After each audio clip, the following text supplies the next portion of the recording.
many people have been pushing for decades. So do you think there's a possibility, instead of Israel ceasing to exist, that they will instead reach for their nuclear weapons? In that regard, I have some very disquieting news from Ted Postol, the emeritus professor at MIT, who's been advising a lot of us on nuclear issues. He called me at William & Mary while I was down there Tuesday night, and we talked at length. And I think he convinced me, I should say, I think what he's saying is at least 75, maybe 80% a possibility. I don't know what percentage he would put on it, that the Iranians have sufficient enriched uranium now and a facility deeply underground that they could build a bomb, put the warhead on a Karam Shah or similar type Mach 3, Mach 4 missile and deliver it. And maybe even more than one.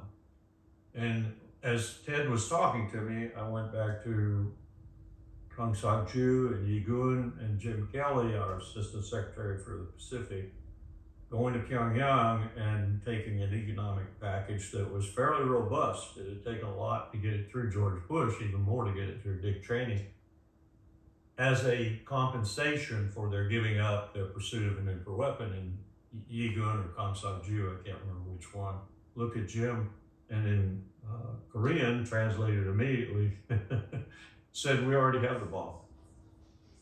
And that ended the diplomatic mission. It was over. Jim came home. I think we're looking at that sort of talent, capability, intent, if you will, deep underground in Iran.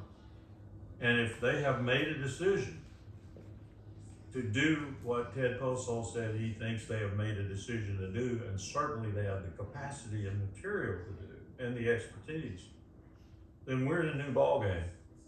Very shortly, we're in a very new ballgame, because Iran will have not one or two, but 3 or 4 or 5. As the Koreans said, they had 6 to 12 nuclear weapons.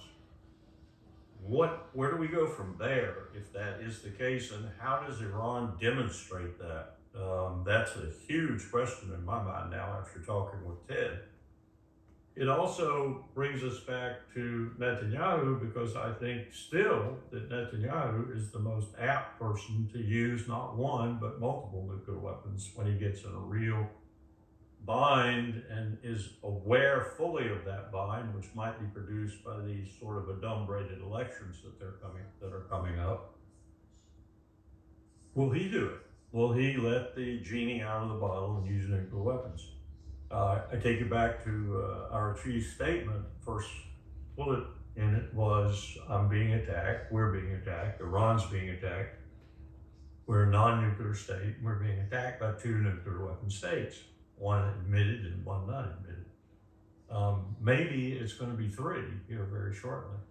And then you have to go over to Riyadh and ask yourself a question about what's the deal that Mohammed bin Salman has with Pakistan, and will Pakistan live up to it? So we're entering an entirely new dimension, which is why Ted called me to talk with me, of this conflict. A dimension that, in addition to what's happening to the global economy, which won't go away and may indeed produce within the next 6 months depression, global depression, we're looking at the possibility of a nuclear exchange, and a serious one.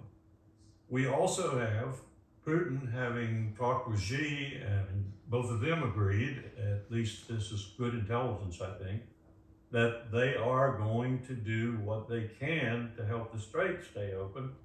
And I assume that that means per Iran's conditions. That is to say, any state supporting Israel or supporting us in this war is not going to be allowed to transit, and everyone else can transit. How they're going to affect that on the water, as it were, I don't know. Meet Congressman Eric Swalwell.